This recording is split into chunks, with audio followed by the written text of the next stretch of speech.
Hello, I'm Jimbo Paris, and welcome to the Jimbo Paris Show.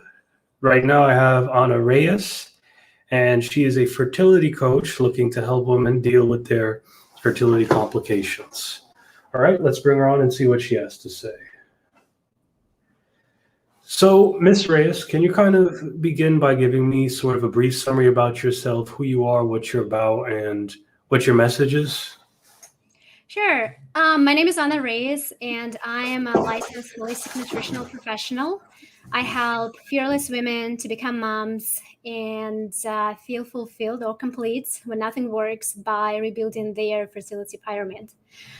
And if about myself, so like many of the coaches right out there, we start with something, right? With some problem or fear which we used to have. So 5 years ago about I had hard time to conceive my first one, and that's probably when I went through a lot of hoops and loops of our traditional medicine system.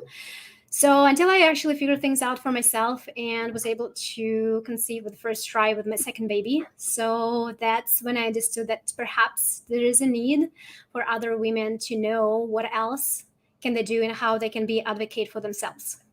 Hmm. So let me kind of bounce around here and kind of go into what type of what type of content do you sort of offer to your audience usually when it comes to social media and sort of educating that group? Sure. So I usually educate women, right, about their health, about their hormonal balances, and how we can troubleshoot these little areas and understand what is exactly going on inside their bodies. So that way they can actually understand what's going on and how they can fix it. Because unfortunately, our traditional medicine has only one route of action. And actually, today I was talking with one of my clients, and she told me that her doctor put her on metformin. This is the medication for stabilizing your blood sugar, which is not really gonna help her to conceive, as we already know all the pathways of the hormonal imbalances. So, And definitely, I'm very interested in sort of what your view is on the numerous complications of fertility and sort of how those work as well.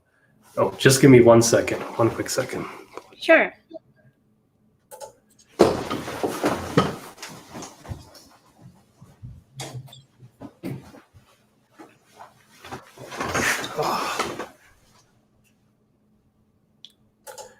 All right, let's get back here. So, when we get into sort of how fertility works, what are some of the common causes of infertility from what you've seen?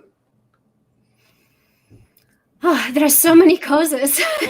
You see, the topic itself has been under talked for a long time, right? Because let's be honest, it is expected for a couple once they get married, right, to have kids. And unfortunately, it was taught by our society that the process is so easy. So we are basically most of our life, we are protecting ourselves from getting pregnant. Now, when the time comes and you're ready to have a family, right? And what is the family? It's usually the union, right? Right now we have the differentiations of the unions, right? Where in both scenarios, still the children are involved, right?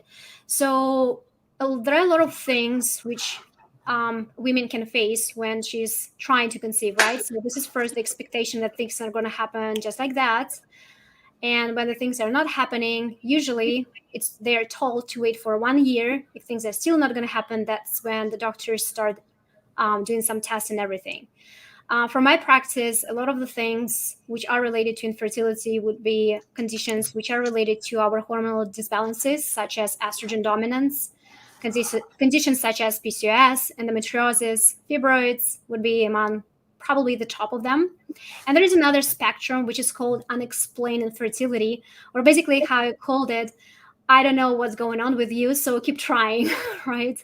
So this is another area where doctors has no clue. All the tests comes out fine, but still they can't conceive.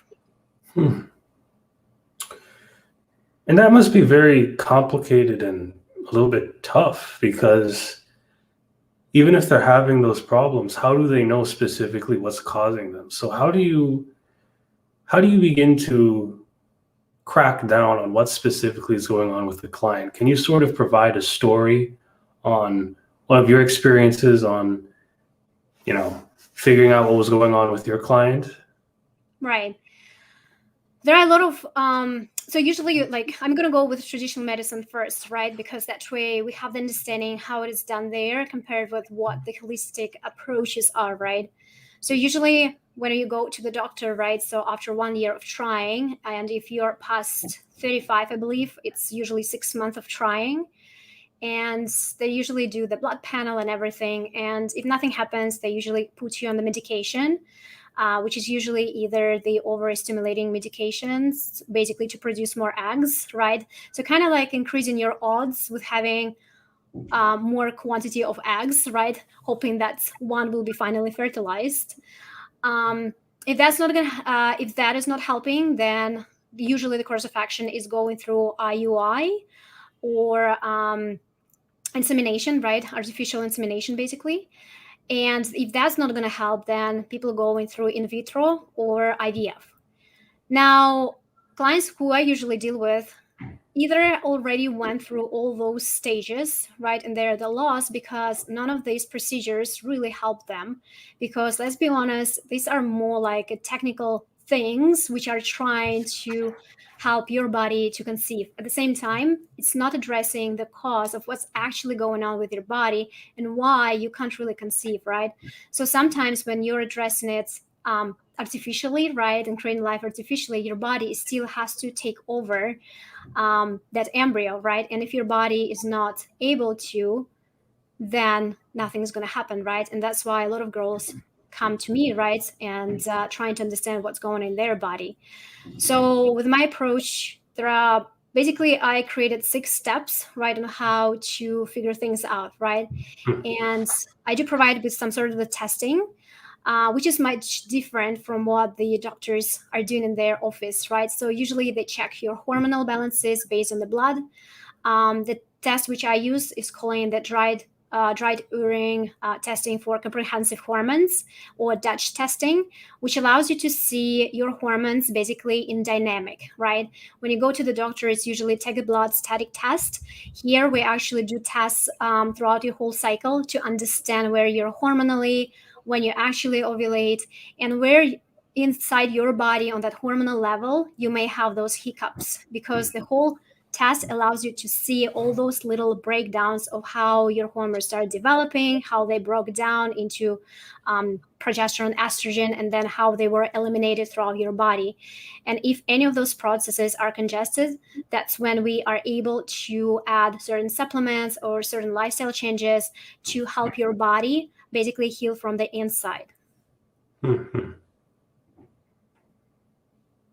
How do most people feel when they begin to work with you? What are sort of the emotional things that sort of occur in people's heads when they first begin to learn about you? Because you probably draw them into a pretty large rabbit hole, I bet. Well, here's the thing. A lot of girls who are going through infertility, right? So they are already at the stage where they want to do something, but they just don't know what to do, right? They're at the loss. They feel broken. Right. Because at the end of the day, what they want to feel complete, right? Complete as a woman and complete as a family. So when they come to me, they usually at a loss because they've tried everything and anything and nothing works. So they try to look alternative ways, right, to find out what is exactly going in their body and whether they can fix it. Okay. And specifically, was there any person that sort of motivated you to get into this a lot more frequently? Were there other sort of fertility coaches that you sort of met along the way that were also influenced and motivated to help other people and to help families sort of better themselves? Right. So my whole journey, right? So I already said at the beginning, was started with my own struggle, because I can definitely relate to any woman who is struggling with fertility. At the same time, my journey actually started from my baby. So my 6 month baby, who basically when she turned 6 months, and that's the time when you start introducing solids, I started look at the labels, started looking more into what she's eating. And that's actually what's brought me to understanding that nutrition is pretty much what I'm interested in doing anyways, because I've been interested in this topic for a long, long time. And being in mat leave, because I used to be a lawyer. So being in mat leave kind of motivated me to do my passion, right? To go back to school and study something that I really, really passionate about. Now, the fertility itself started with myself, right? Because going through all that pain with trying to conceive the first baby inspired me basically to find the answers for myself first, because we conceived, yes, after 2 years of trying, but we had no clue what happened, right? And why it didn't happen early, and what helped us to conceive with the first one, right? So I started digging more into that, learning a lot from my school, from the nutritional school where I went. I started to dig more into the studies about nutrition and how like different supplements can impact your body, all the processes which a woman goes throughout the cycle. Because let's be honest, a lot of women know they have the beginning and the end of the cycle, but not a lot of people, women, would know what is exactly going on in their body throughout the whole cycle, right? So it's just down the road when they start learning that, oh, well, we have ovulation, so we actually need to start tracking it, right? Oh, we have those hormones called estrogen and progesterone, so if they are in disbalance, so we have hard time to conceive, right?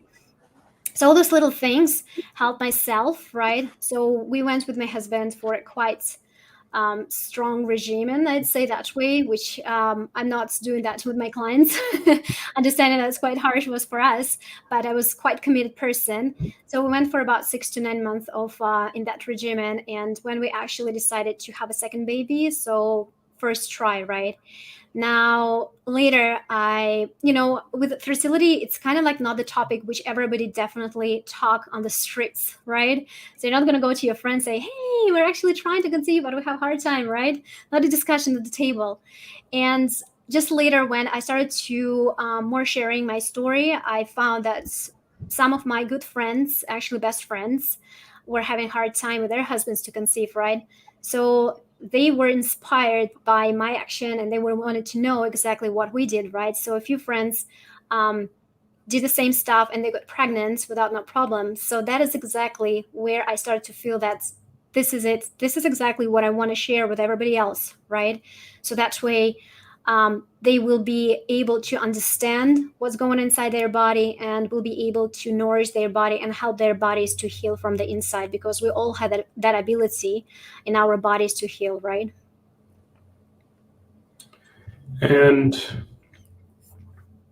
I think the university was called the Canadian Holistic Institute of Nutrition. Right. Canadian Association for Integrative Nutrition. Yes. Yeah. How did you get your licensing? How did your holistic licensing sort of come about? I'm interested to know about that, because that's sort of a stage in the middle of your life where you begin to build up knowledge. How is holistic studies on sort of infertility different from more of the common westernized approach? I'm Right. interested to.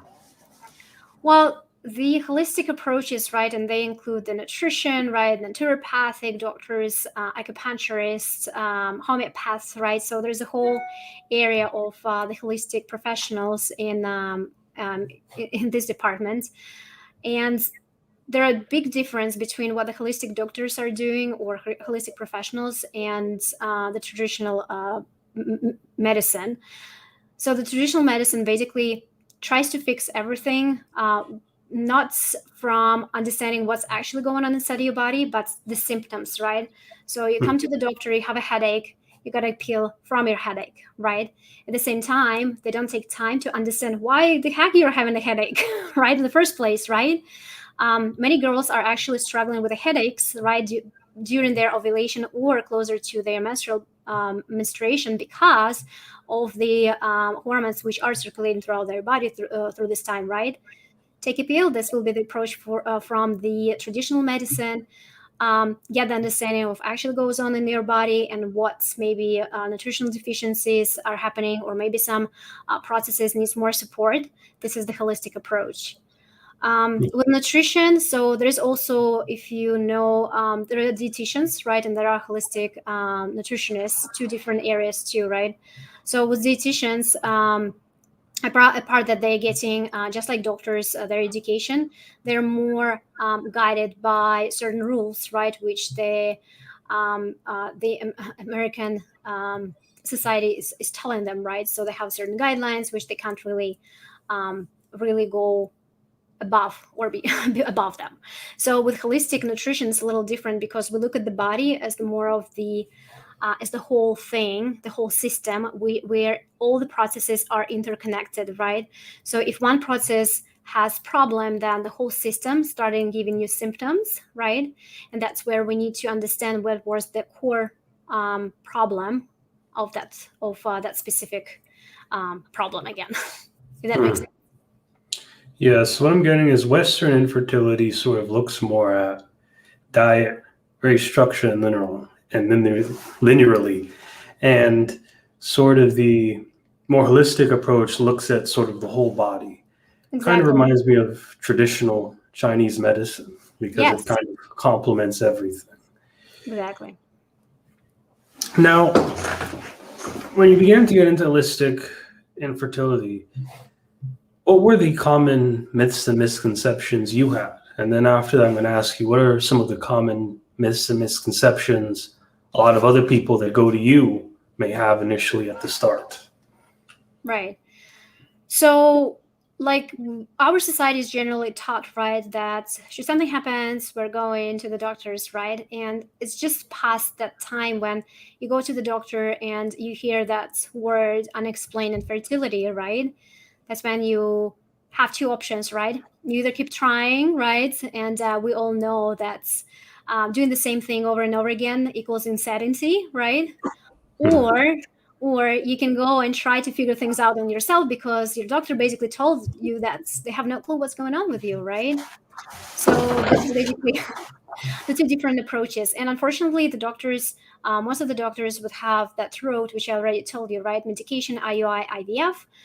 If IVF doesn't work, they propose you with a donor egg or sperm, depending of whose infertility, right, is prevailing. Is it female or male infertility? If that's not going to happen, then they move you to the surrogates. If surrogates doesn't happen, your only option is adopt, right? So these are basically the only options which the traditional medicine is offering. I know a good Opjin. She's an MD, right? So she's a medical doctor, and she left her profession from the medical sphere because of that approach, right? That's the traditional medicine does not allow you to go into more holistic approaches, right? To see your body as a whole thing, trying to understand the solutions, which is also different from saying where originally I'm from, where the medicine is kind of the holistic and the traditional medicine are all united, right? So if you're going to go to the doctor in Russia, for example, and going through infertility, even IVF clinics would have first the holistic approaches where they ask the patients to go through certain lifestyle changes, through certain supplementations before you even jump into IVF. So that way your body is more prepared, more supported for the whole process itself. Quite interesting. And you said Russia? Yes. Wow. Okay. Are you from Russia or? Yes, I'm originally from Russia. Okay. And sort of hit this off more. Why do you think in some areas traditional medicine avoids the holistic side? Why do you think that occurs? That would be an interesting question. I have no clue. So I know that there are certain guidelines which the doctors have to be, right? And there is the whole big conspiracy theory that the pharmaceutical companies are benefiting, right? So basically, when you graduate from the medical society, that's what I heard. So if any of the medical doctors are hearing me, I might be wrong, but that's what I heard. That's once you graduate from the university, right? So you're having that pharmaceutical representative who will be basically helping you to find the right medication for different symptoms, right? So at the same time, even though the medics are going through the whole system, right, of anatomy and everything, like how diseases are forming, they're mostly taught to cure this disease by applying those drugs, right? Instead of just using some lifestyle changes, right?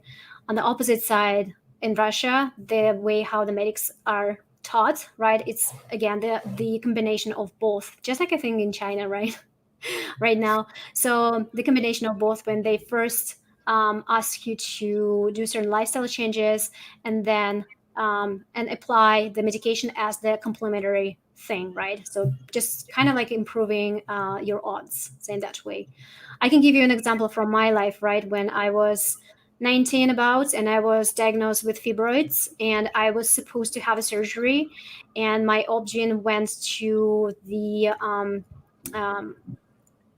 to what is called the professor, right? So the higher range of the doctors, and the professor told her, "Well, try her on the extract of broccoli, right, for 3 months, and then if that's not going to help, you can do the surgery, right? Because 19 years old is quite young to have any surgeries, right?" And believe it or not, the thing just disappeared within a few months after, right? So I have never had those ones after that. So that's being said when some other doctors are thinking, right? So what could be the problem? Because the broccoli extract helps you to decrease the estrogen in your body, right? That's exactly when you have the increase of the estrogen in your body, you're more prominent to have fibroids or estrogen dominant conditions such as PCOS or endometriosis. Eliminate the cause, right? Everything is going to be fine. So your symptoms will disappear. And sort of this broccoli thing is was that more on the holistic side of things?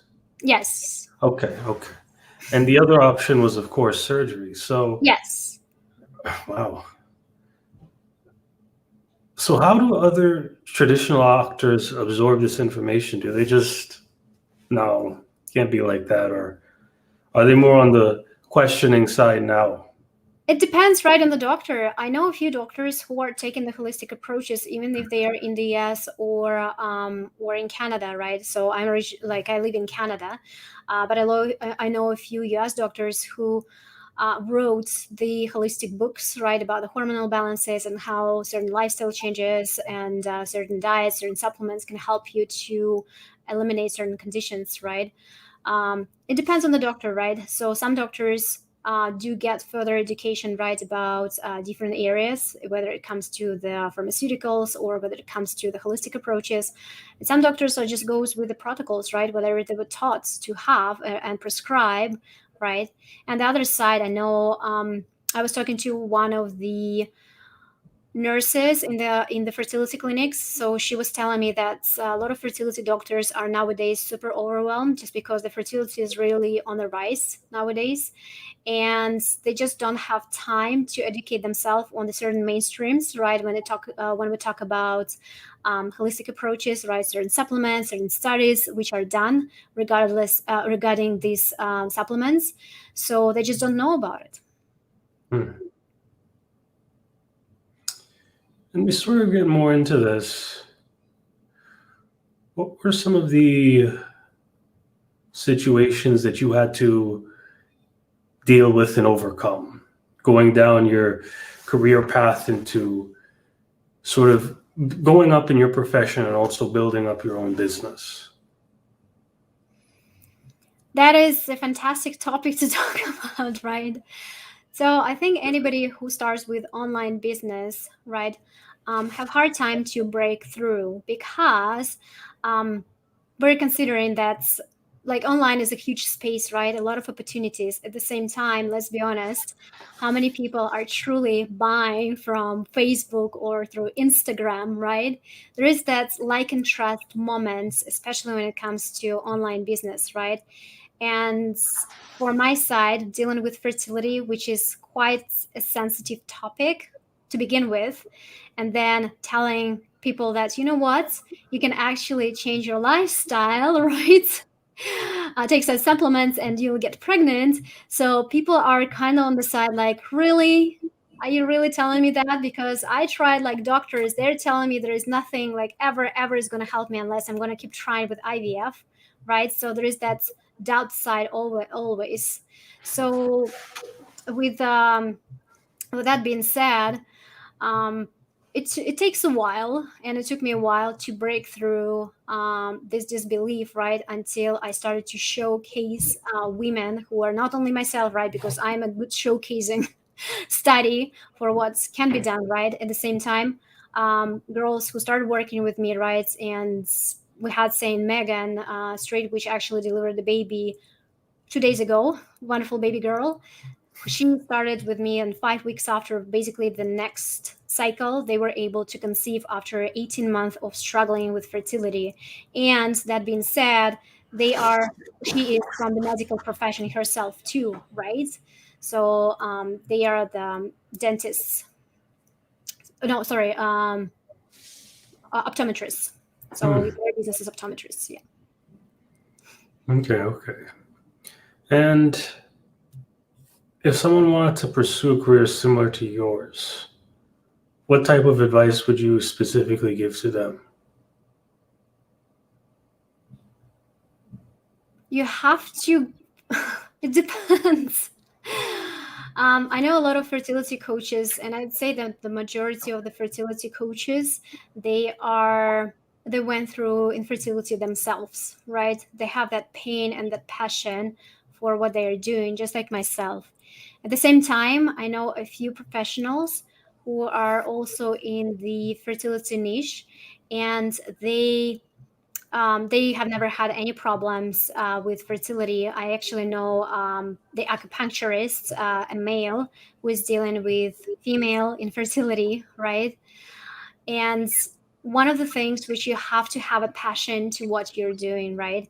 So, and it comes to any profession which we're talking about, right? So whether it's going to be coaching, whether it's going to be banking, lawyers, right? If you don't have a passion, it will be hard time for you to break through, right?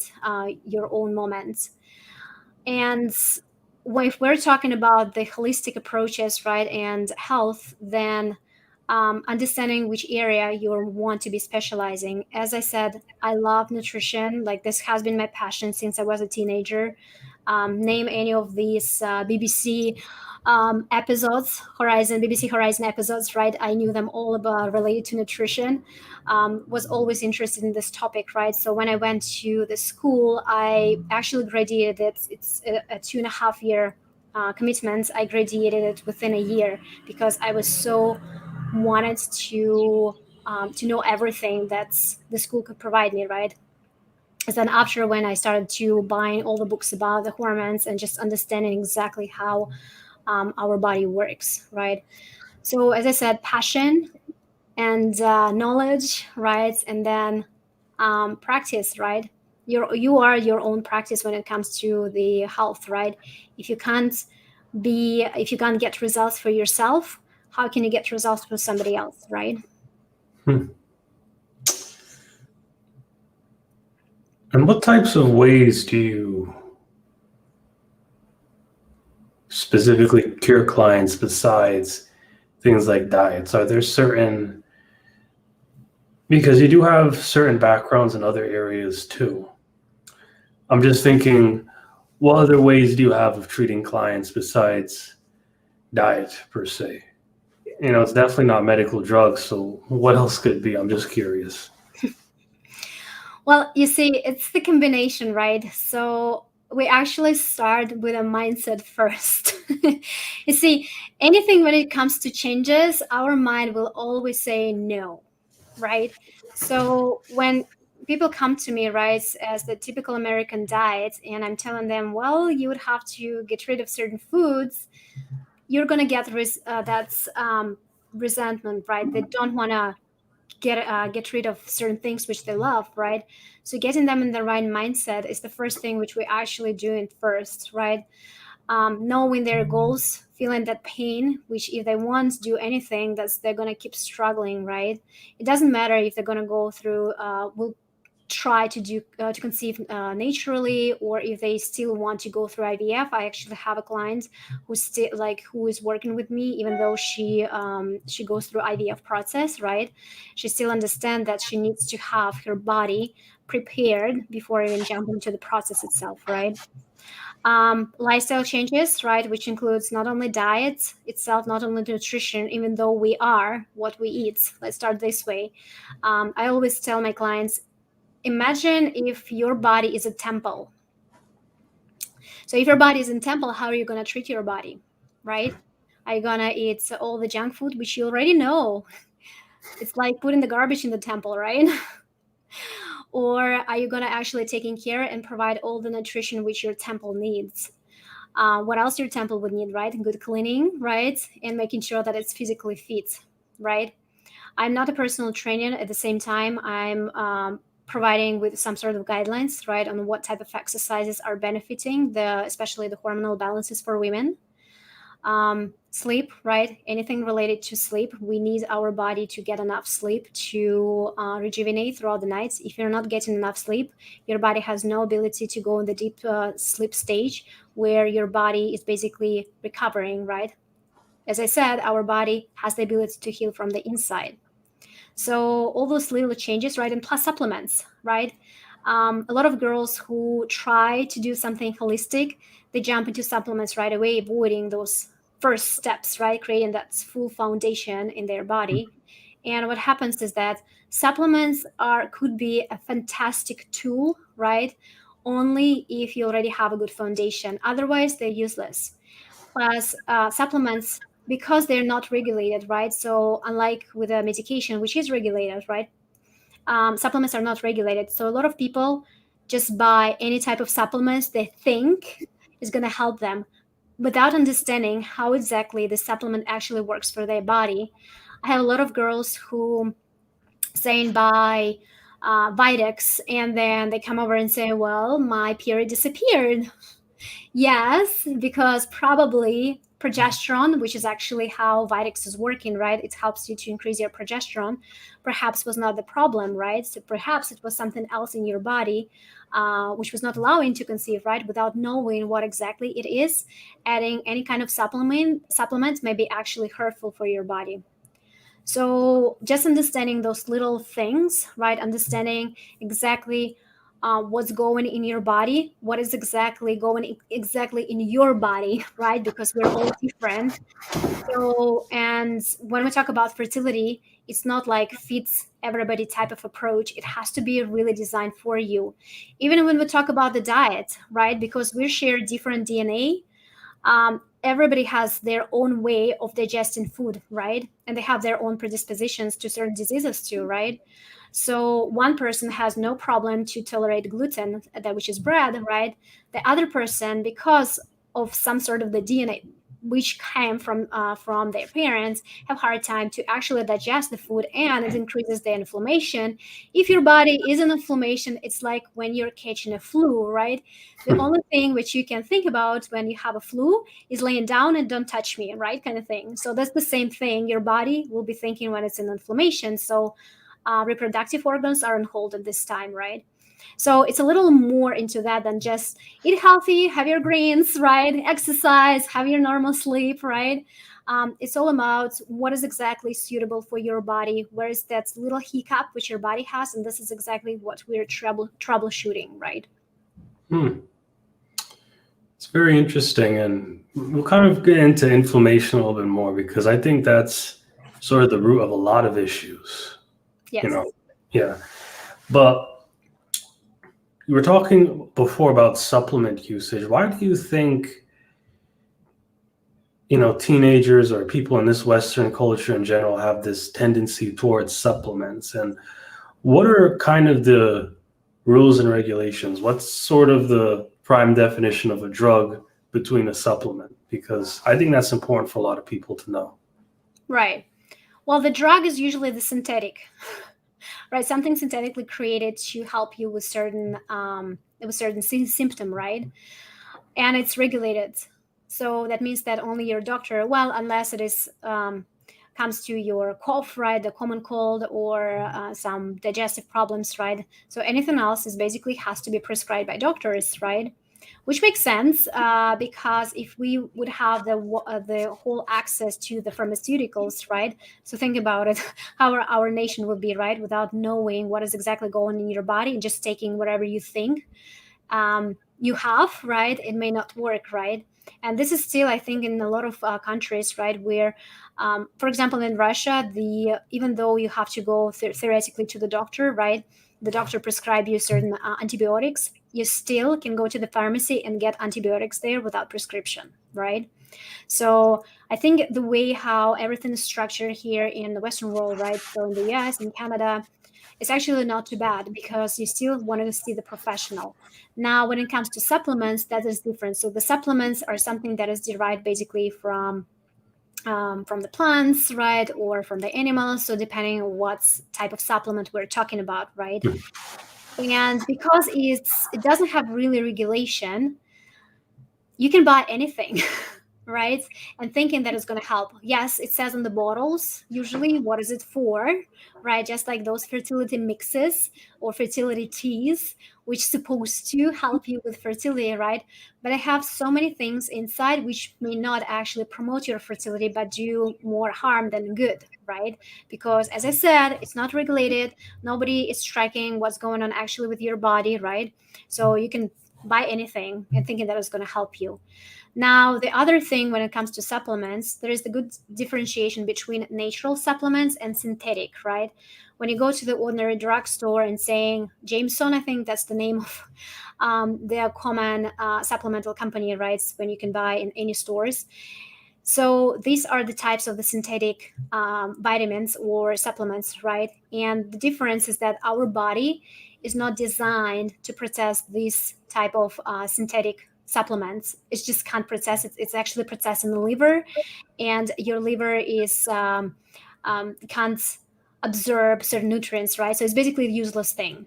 When it comes to the natural supplements or natural vitamins, which cost more, right? Your body's process it through your small intestine, which is exactly where the normal food would have been absorbed, right? So your body can actually have some sort of the benefits, right? So there's a lot when it comes to the supplements. Why do you think there was sort of a rise in a lot of these synthetic supplements? They're cheap. Wow. Right? Just like when we talked at the beginning, right, about the tests, right, and why a lot of doctors like going through the blood serum test when it comes to hormones, right? They're cheaper than if you would be doing the dried urine tests, right? Just more technology involved. Same with natural and synthetic stuff, right? Synthetics is much cheaper, right? Same when you go to the store, right? What is going to cost more to you to buy the plastic container or to buy glass or stainless steel containers? Right? Well, yeah, obviously the plastic. Right, so a lot of people would get these synthetic vitamins because they think it's going to help, right, but they don't understand that your body can't really even process those things to even benefit their bodies. Let me look more into this. Now that I think about it, it just seems like a business game, cutting costs, mass production, it's quite fascinating. But, this is why we have people like you to kind of help balance that out. Now, the next thing I want to look at is inflammation. What do you think are the common causes of inflammation? And how do you think, you sort of were going into how the body reacts to inflammation, but sort of kind of jump more in depth into that. I think that's a very interesting topic. It surely is. And remember when in my statements, there is the words fertility pyramid. So the inflammation will be basically the foundation of that pyramid or the foundation of any type of health we're talking about, whether we talk about fertility or any kind of problem, right? And the reason for that is that, as I said, the process itself is when your body is inflamed, right? It has certain process which it has to fight with. All other processes are on hold because your body also sees this as stress. And just like we know with a stress response, right? When you basically have all your blood circulating to your muscles to escape the tiger, right? So it's the same basically thing which is happening inside your body when something is inflamed. Now, one of the major cause of inflammation would be the digestion, right? And this is something that we touched about, right, when it comes to the DNA level, right? Because we're so different, we all digest food differently, even though we have the same pathways, right, going through our mouth and we know where it ends. But at the same time, right, most of the things which are absorbed are through our small intestine. And our small intestine is a singular cell, like single layer cell type of organ, right? So which means is that the things can go easily in and out, right? It does have a smart system to sort things out, right? So the foreign objects are not going to go out and circulating in your blood. At the same time, when there is something that keeps inflaming, right, your small intestine and this very thin layer of cells, something can escape, right? Just like the good example for this would be celiac, right? People who do have celiac disease, right?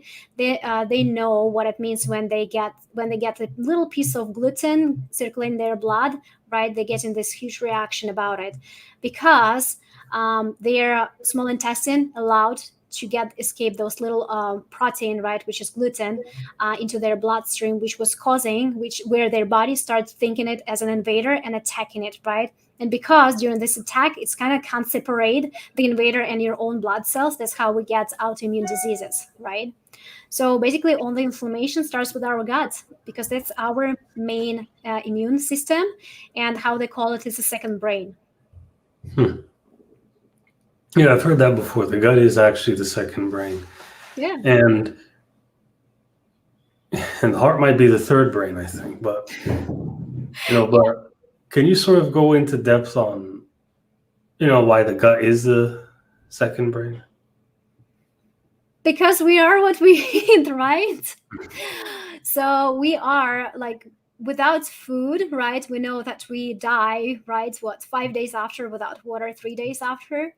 So if you can't process certain foods, right, throughout your gut, because your gut is the one which helps you to digest the food properly and absorb the nutrients from those food, right? So if you can't do that, your body can't get those nutrients, and that will compromise certain body processes, right? Just like without your brain, you cut your head, you can't live. If your gut can't digest food, right, so you're going to get certain conditions which are going to impact your lifestyle, right, or can even be like really hurtful for you.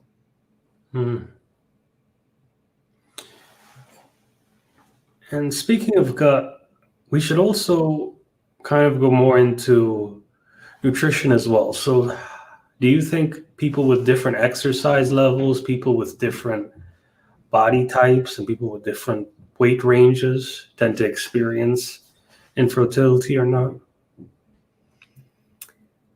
I think infertility hits everybody, right? So I can say that even myself, right, totally healthy individual, right?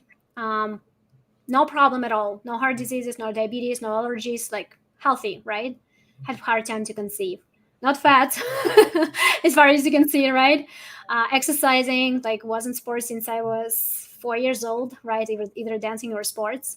So I think infertility doesn't choose or pick, right? If we're talking about statistics, right? So among the doctors, they're usually saying that if you are past 35, right, because women have certain time limits, right, for conception before they're kind of losing their reserve.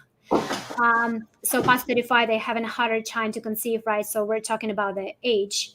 At the same time, I came up to the understanding that age may matter. At the same time, I had the girls who would be 25 years old, right? And they would still have hard time to conceive. So I would think that it's more about the quality when we're talking about, right? And the quality depends obviously on the quality of your health, right? And the way how you are treating your body, right? As for the obesity, same thing, right? I had a colleague from my work who conceived no problem, and her BMI would have been quite high, considered even for the IVF processes where you need to have it at about, I believe, 34. So hers was about 36, 37. So she had no problem to conceive. I do have girls with PCOS where having a little overweight is kind of comes together with this disease, who do have problems to conceive. I had girls with PCOS who had no problem to conceive at all, right? So it's kind of like hits and miss, right? Understanding what your body actually needs to consider safe inside your body, so that way it can concentrate on the reproduction function. Because if your body has other priorities, right, just one of them would be keeping you alive, right? So if your body has other priorities, so obviously it will have hard time to focus on that secondary function, which is reproduction.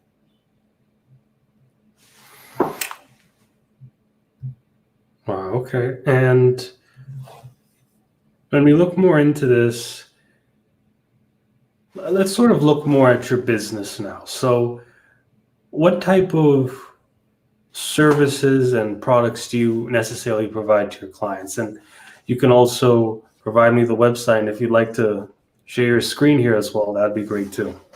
Your Right. choice. We're actually gonna have our live webinar in the group, which is fertility secrets for fearless goddesses trying to conceive. Big world, but we have a lot of girls in there, and we are launching our first webinar, which will be live, and it's totally free. So anybody who wants to join can definitely do that.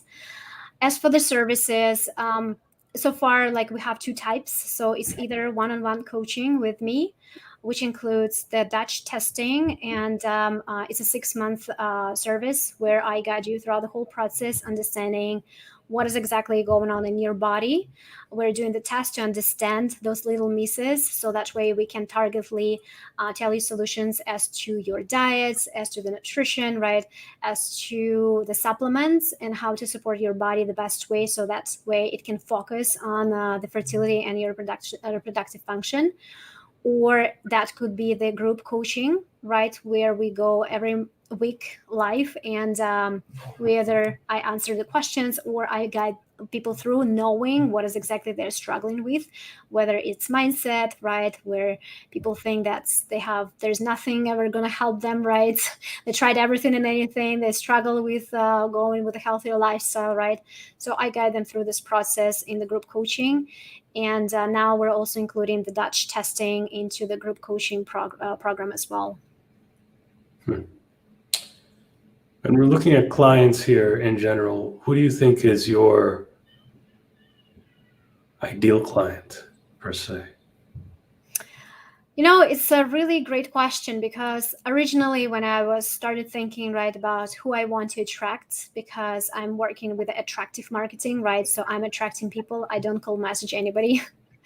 So I was thinking more of a women between 35 and 40. And now I realize that a lot of girls who are past 40, right, they have even good chances, right, of bringing their body into the best shape ever, right, and getting their eggs as most quality as that they can generally have, right? Because when we talk again about fertility, we're talking about the quality versus quantity, right?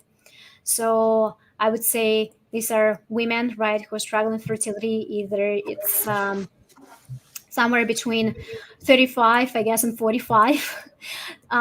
Struggling with fertility, were diagnosed with conditions such as PCOS, endometriosis, fibroids, or unexplained infertility, who were at their highest win because they tried everything and anything. Nothing seems to be helping, right?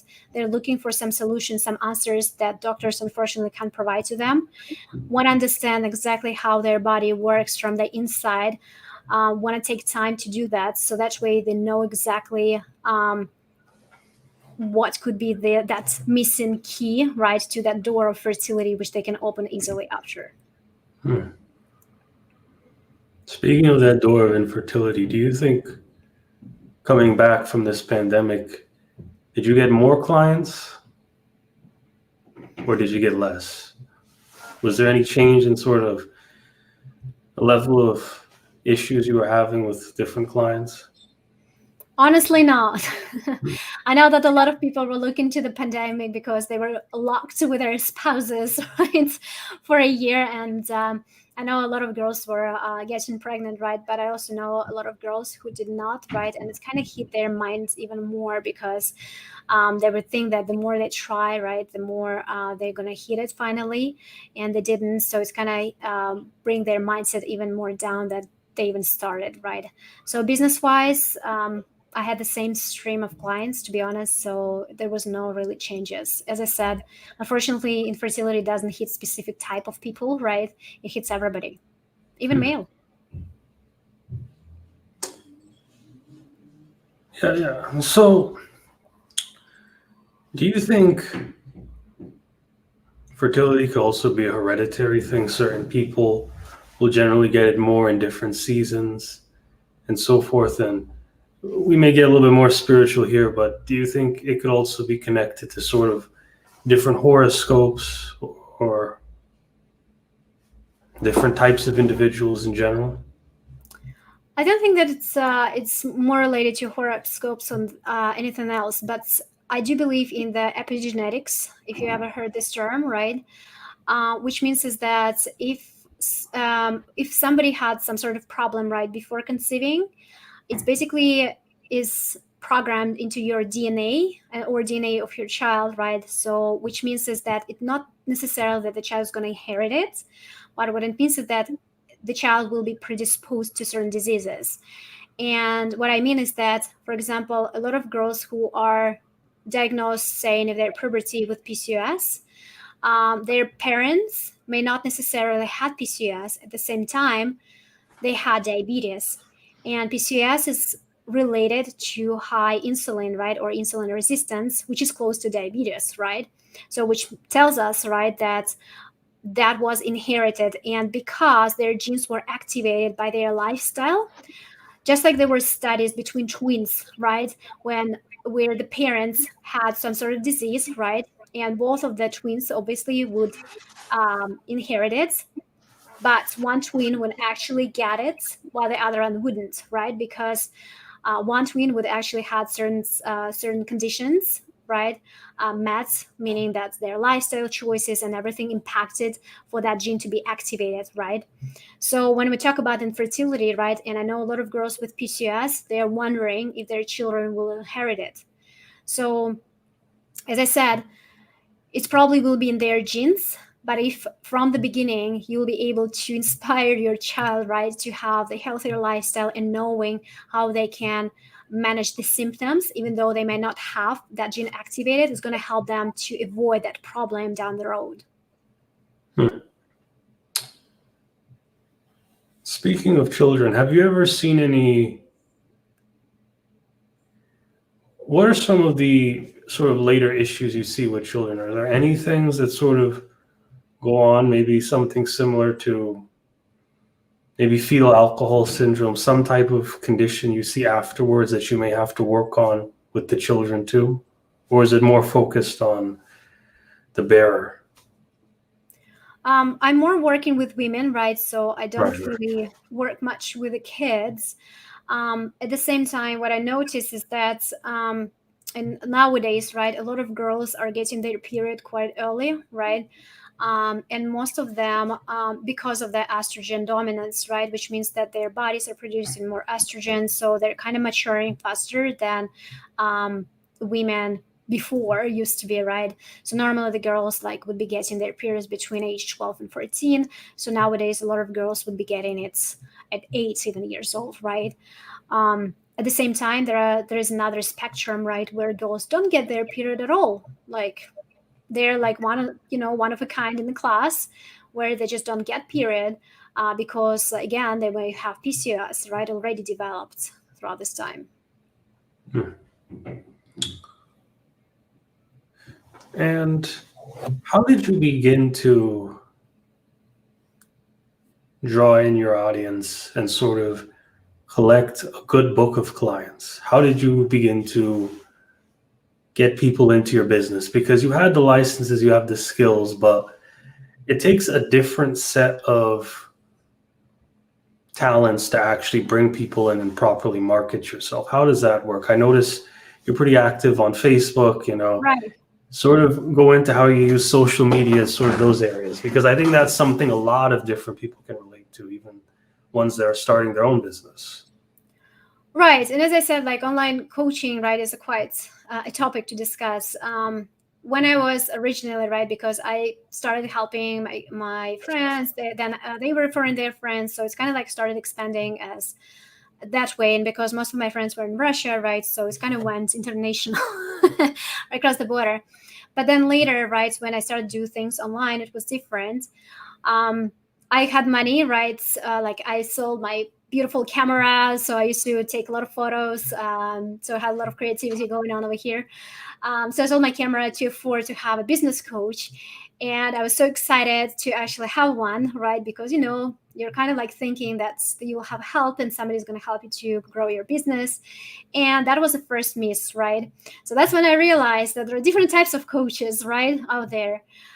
So I had to go through a few before I actually found a really good coach, which helped me to uncover my own strength, right? Understand how I can work with my fears and make them, instead of fears, basically my benefits.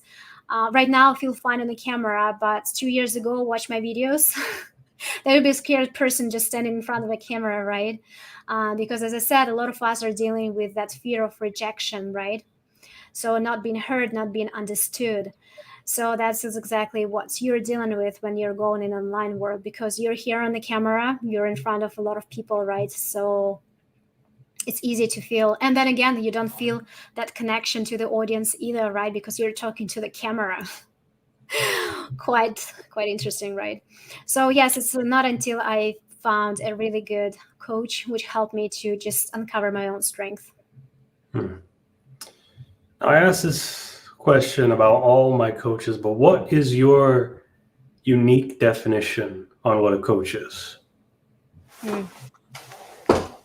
I think the coach is, so we're always like thinking about the coach of somebody who is has like certain strategies, right? And that's exactly what I was thinking in the beginning, until I found the other coach, which taught me absolutely different, right?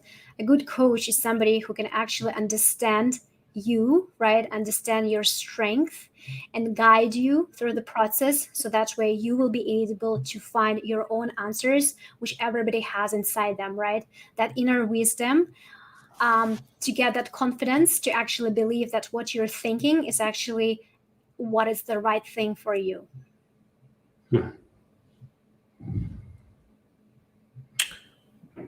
And what do you think is the difference in your eyes between a coach and someone who counsels? What is your view on that? That brings me to the counseling, to the psychological counseling. We had a counsel, like I had a counsel, right? Psychological counsel. And I can say that from my experience, that's my counsel, I don't know if it is true for the profession or not, but he loved to give you strategies, right? So he would tell you, do this, try this, right? While my coach is more like, what is it about? Like you're a hard time to like close the deal. What was this about? Why was it, right? It's not because the person rejected you, but it must be something else which happened during the call, right? About your own strength. Maybe you felt that this deal is not going to go through, right? And it impacted the whole conversation between the client and you, right? So as I said, the coach is more of the person who tries to guide you through your own strength and abilities, rather than telling you what to do, right? So like from A to Z. Amazing. And when guiding your clients, what are some of the best success stories you've had? So I had two. So one would be the Megan Stretch, right? So I'm allowed to use her name.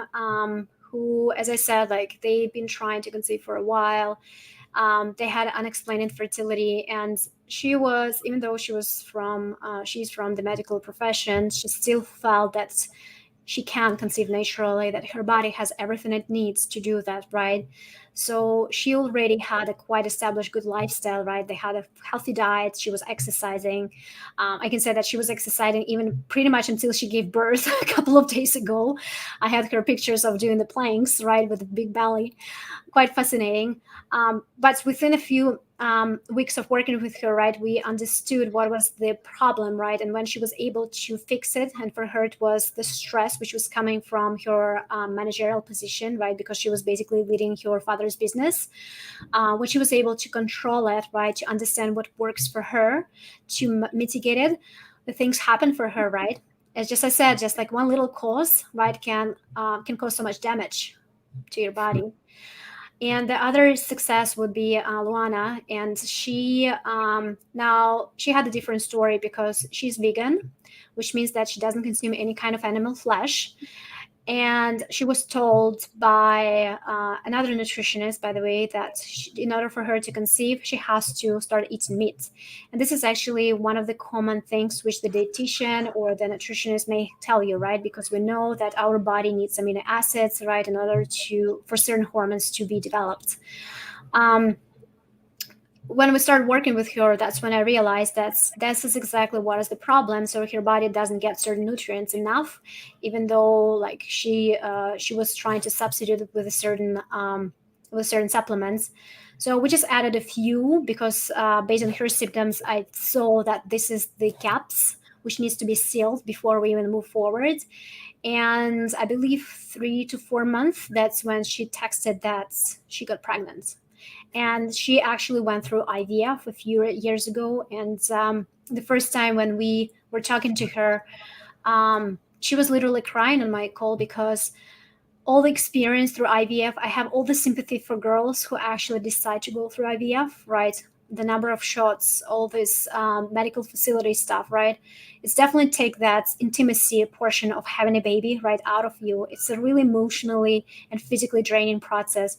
And like I'm fascinated for girls who keep going like with numbers of IVFs because Luana couldn't, and she said that if she can't conceive naturally, she's not going to do another round. But she was able to conceive naturally. So How much do you think belief is important in all of this? Do you think believing has an impact as well on the effects of your treatments on your clients? absolutely. You know, if you're going to go to the doctor even, right, with a skeptical point of view, right, even if you're going to get the right drugs, more likely they're not going to do much thing, right? Because believing in what you're doing and that is going to help is one of the things, right? There were studies talking about the placebo effect, right? Because placebo is actually a thing when a person takes the placebo pill, right, thinking that it's actually going to treat, and they magically start healing, right? I was listening to Tony Robbins the other day, and he was talking about the case where he had a friend who was dying from cancer. So when they first diagnosing cancer, so they asked the doctors not to tell the person about the condition, right? So they were more like trying to motivate the person, right, that everything's going to be fine. And surprisingly, the cancer actually stopped, right, developing. Not until there was something else happened in their life, right? And that the friend or the person went back to the facility, and the doctors told him before even talking to Tony Robbins and their family, right? They told to the person that he's dying from cancer. His motivation, right, was at zero, and he passed away from a cancer, right? So hope, right? Motivation is definitely a thing, even if we talk about our health. It's a big thing, and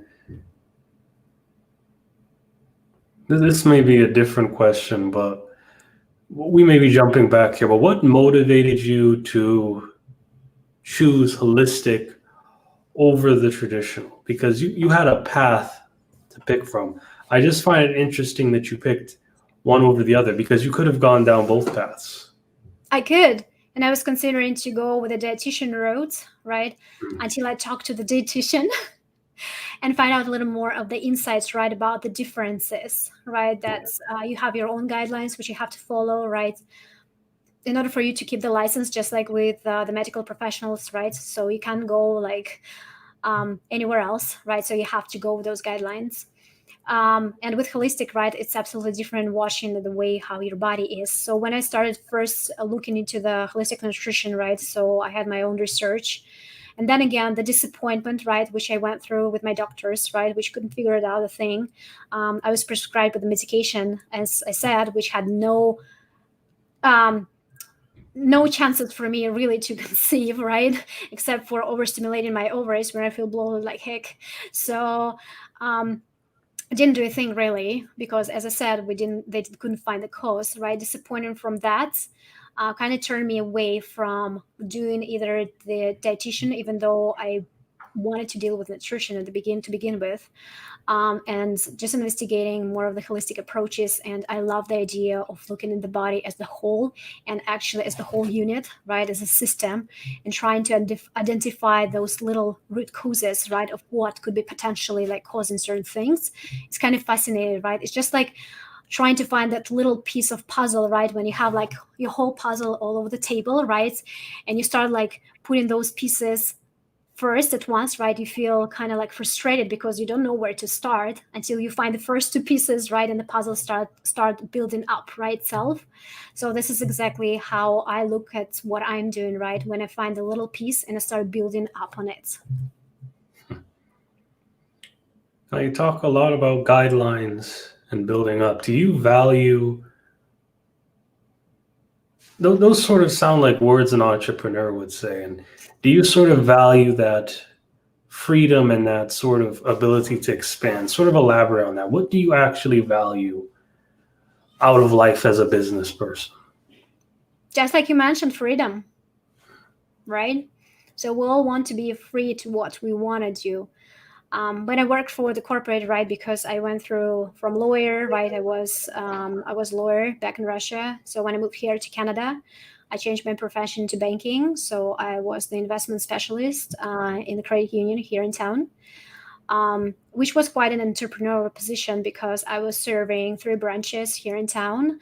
My boss was in different city.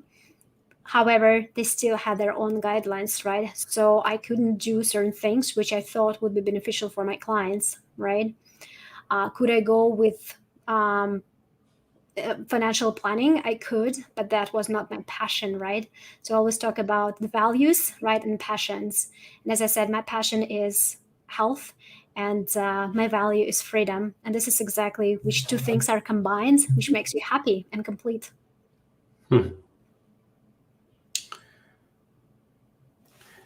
When we do this more and more often, what type of advice would you give to somebody in order to find what makes them happy and complete as well? Just asking the right question, right? What could you do to feel happy, right? We all like go with whatever somebody else told you, right? Just like I was told by my parents that choose the profession is going to keep you money, right? It was going to give you a lot of money, right? Lawyers, medical professions, right? If you think about it. Unfortunately, in Russia, medics are not getting paid as well as here in Canada, right? So I would probably go with medical back then. But yes, I chose the profession which was giving you money, right? So at the same time, when I went into the profession, I was I was working for the big international corporation for 5 years, and I had money. I felt miserable, so I was literally finding different companies, right, to work for within the same area, and no matter which interview I would go, I would still wouldn't feel that happiness, right? Even though I would get offers from different companies with bigger salaries, it still was not a completing feeling, right? When I was here in Canada, right, and I choose the professional for this reason, right, because I didn't feel fulfilled at the profession. I thought that helping people to establish their finances, something that I'm also good at, right? This is my strength. And then again, it was not the passion either, right? I didn't feel that this is the right choice for me. I loved helping people, right? But unfortunately, the financial professionals also have their own borders, right, and limitations. So I didn't want to deal with that either. So that's how I moved to the passion, which I knew that I had since I was a teenager, right? So asking yourself the right question, right? What could you be doing? Like, if you think right now, I don't know what I'm going to do. Like, I hate my work, like actually, I can tell you the real story where I went from my mat leave, I went back to work, and I literally was crying in front of the office, right? That's how miserable I felt, right? Even though I love my clients.